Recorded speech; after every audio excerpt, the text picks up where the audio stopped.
एक ऐसा नाम जिसके खून में ही पॉलिटिक्स थी, जिसके पिता इंडिया के प्राइम मिनिस्टर रहे, जिसकी दादी इंडिया की one and only female prime minister रही,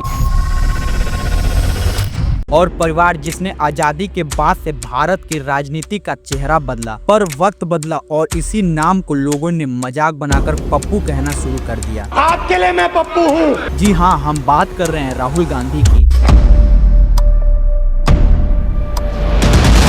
एक ऐसे नेता जिसे कभी कमजोर, कभी अनपढ़, कभी सीरियस ना होने का इल्जाम मिला, जो इंडियन पॉलिटिक्स में बस एक मीम बन के रह गया। वो देखो चांद है, उस पे मैं तुम्हें खेत दूंगा, ऐसी मशीन लगाऊंगा, इस साइड से आलू घुसेगा, उस साइड से सोना निकलेगा। आपके लिए मैं पप्पू हूँ। Sorry sorry sorry sorry. पर क्या मजाक बन चुका ये नेता आज सच में कमबैक कर रहा है? क्या राहुल गांधी, जो कभी ना सीरियस कहलाने वाले, आज देश का सबसे बड़ी सियासी कहानी लिखने जा रहे हैं? ये है एक कहानी एक ऐसे इंसान की जो हर हार के बाद और भी जिद्दी बनकर लौटता रहा।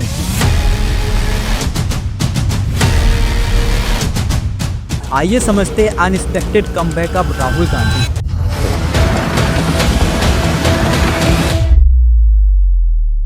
राहुल गांधी को समझने के लिए हमें उनके फैमिली की लेगेसी को समझनी होगी। ये लेगेसी शुरू होती है जवाहरलाल नेहरू से, इंडिपेंडेंट इंडिया के पहले प्राइम मिनिस्टर। नेहरू ने एक मॉडर्न और डेमोक्रेटिक इंडिया का ब्लूप्रिंट बनाया। IIT, dam, parliament, planning commission सब उनका विजन का हिस्सा था।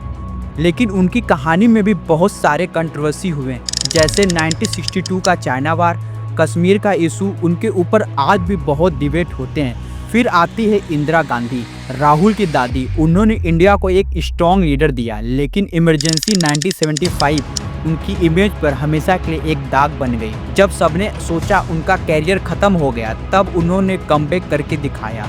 लेकिन पावर के साथ रिस्क भी आती है। 1984 ऑपरेशन ब्लू स्टार के बाद इंदिरा गांधी अपने ही बॉडीगार्ड के हाथों गोली का शिकार बन गई। एक 14 साल का लड़का राहुल उस दिन अपने दादी को खो बैठा। बस ट्रेजेडी यहाँ से खत्म नहीं हुई। लेकिन जितना आप सोच रहे हैं, राहुल गांधी का बचपन उतना सिंपल नहीं था। इंदिरा गांधी के डेथ के बाद उनका पूरा बचपन हाई सिक्योरिटी में बीत गया। उन्होंने अपनी स्कूलिंग पढ़ाई देहरादून के दून स्कूल से शुरुआत की, फिर सेंट स्टीफेंस कॉलेज दिल्ली गए, लेकिन सेफ्टी कंसर्न की वजह से उन्हें अब्रॉड शिफ्ट करना पड़ा। उन्होंने हार्वर्ड और रोलिंग कॉलेज में स्टडी की और कैम्ब्रिज से एमफिल डिग्री कंप्लीट किया। लेकिन एक वक्त ऐसा भी आया जब उन्होंने अपना सरनेम छिपा लिया। लंदन में जॉब करते वक्त उन्होंने अपना नेम राहुल गांधी से चेंज करके राहुल रिंकी कर दिया, क्योंकि उस टाइम राहुल गांधी नेम के साथ नॉर्मल जिंदगी पॉसिबल नहीं थी। राहुल खुद कह चुके हैं, उन्होंने अपनी फ्रीडम अपने पिता राजीव गांधी के मौत के दिन ही खो दी थी। उनके लिए प्राइवेट लाइफ एक सपना था, लेकिन डेस्टिनी कुछ और लिख चुकी थी, और वो डेस्टिनी थी पॉलिटिक्स। 2004 में राहुल गांधी ने अपनी पहली लोकसभा इलेक्शन यूपी के अमेठी सीट से लड़ी और 2,90,853 वोट से जीतकर वहां के एमपी बने। लेकिन ये सिर्फ एक सीट नहीं थी, ये एक ग्रीन सिग्नल था। गांधी परिवार की अगली जनरेशन रेडी है। और इसी इलेक्शन में कांग्रेस लीड यूपीए यानी यूनाइटेड प्रोग्रेसिव अलायंस पावर में आई और Manmohan Singh next prime minister बने। और फिर धीरे धीरे राहुल गांधी ने अपनी जगह पॉलिटिक्स में बनाना शुरू किए। 2007 में उन्हें कांग्रेस का जनरल सेक्रेटरी बनाया गया और उनको इंडियन यूथ कांग्रेस और national student union of India का चार्ज दिया गया, ताकि यूथ को पार्टी में लाया जा सके। ये पहली बार था जब राहुल गांधी को कांग्रेस के अंदर ऑफिशियल ऑर्गेनाइजेशनल जिम्मेदारी मिली, और उनका विजन क्लियर था। पार्टी के अंदर डेमोक्रेसी होनी चाहिए और यंग लोगों को चांस मिलनी चाहिए। लेकिन राहुल गांधी के कैरियर का सबसे हार्ड फेस अब शुरू हुआ। हर स्पीच पर ट्रोलिंग होती थी, हर इंटरव्यू के बाद मीम बन जाते थे। बीजेपी ने उन्हें एक नाम दे दिया, पप्पू, और ये नाम उनके साथ चिपक गया। राहुल गांधी को हमेशा टारगेट किया गया कि वो सिर्फ गांधी फैमिली की वजह से पॉलिटिक्स में हैं। लेकिन 2009 में कांग्रेस ने फिर से जीत हासिल की, लेकिन राहुल की पर्सनल इमेज स्ट्रॉन्ग नहीं बन पाई। यूपी इलेक्शन में उनकी कैंपेन फ्लॉप रही और फिर आई 2014 मोदी वेव। बीजेपी ने 282 लोकसभा सीट जीती और एक हिस्टोरिक जीत हासिल की।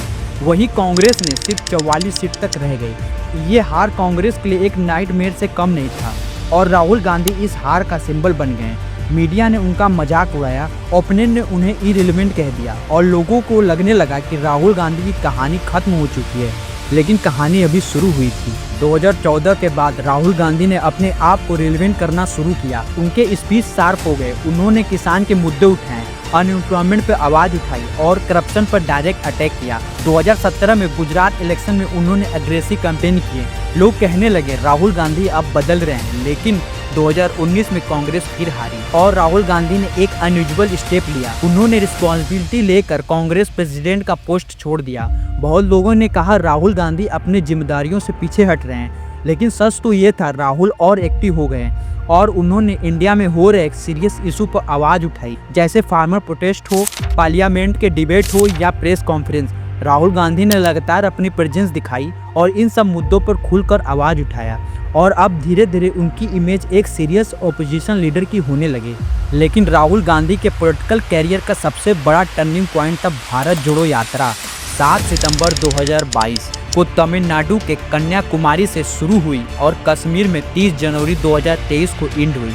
ये यात्रा अप्रॉक्स 4000 किलोमीटर की थी, 12 स्टेट, 150 दिन। इस यात्रा में राहुल गांधी बिना वीआईपी शो के एक सिंपल व्हाइट टी शर्ट में आम लोगों के साथ चल रहे थे। इस जर्नी में फार्मर, स्टूडेंट, मजदूर, हर टाइप के लोग मिले और उनसे डायरेक्टली बात किया और लोगों ने अपनी प्रॉब्लम उनके साथ शेयर किए और इस यात्रा ने उनकी इमेज को कम्प्लीटली ट्रांसफॉर्म कर दिया। जो लीडर एक वक्त पेट्रोलिंग का सब्जेक्ट हुआ करता था, वही अब आम लोगों के साथ चल रहा था, उनकी प्रॉब्लम सुन रहा था। आज राहुल गांधी एक नए फेस में हैं। एक टाइम पे जिसे लोग इरेलेवेंट बोलते थे, पप्पू बोलते थे, मजाक उड़ाते थे, वही अब मोदी सरकार का सबसे स्ट्रॉन्ग पोजीशन बन गया है। एक लड़का जिसका बचपन असैसिनेशन और ट्रेजेडी में गुजरा, एक लीडर जिसका मजाक बनाया गया और अब वही एक चैलेंजर बनने की तरफ बढ़ रहा है। राहुल गांधी की कहानी अभी ख़त्म नहीं हुई है।